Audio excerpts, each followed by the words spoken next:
আজ আমি আপনাদের সাথে এমন এক ধরনের ভর্তা রেসিপি শেয়ার করব যেটা আমি আগে কখনো তৈরি করিনি। আর এই ভর্তাটা আমি একজনের কাছ থেকে শুনেছি, শুনেই তৈরি করছি। তো চলুন দেখা যাক আজকের এই ভর্তাটা কেমন হয়। আর যারা এই ধরনের ভর্তা আগে তৈরি করেছেন তারা অবশ্যই আমাকে কমেন্ট করে জানাবেন।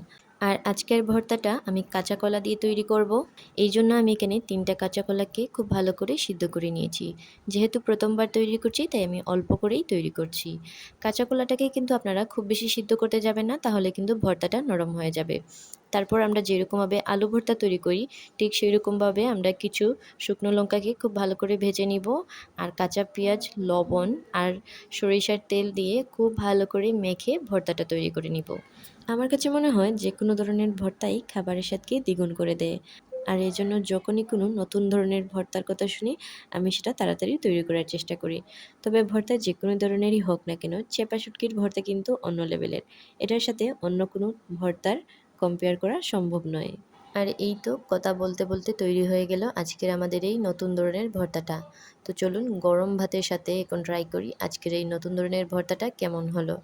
আর আমি সবসময় কিন্তু ভাতের মধ্যে একটু বেশি ভর্তা দিয়ে মেখে খেতেই পছন্দ করি। আর এই তো আমি খুব ভালো করে ভাতের সাথে ভর্তাটা মাখিয়ে নিলাম। এখন শুধু ট্রাই করার পালা। চলুন ট্রাই করি। বিসমিল্লাহ। হুম, আসলেই কিন্তু এই ভর্তাটা অসাধারণ ছিল। আপনারা কিন্তু অবশ্যই এটা বাড়িতে ট্রাই করবেন। তো আজ আমি যাচ্ছি। কথা হবে পরবর্তী ভিডিওতে।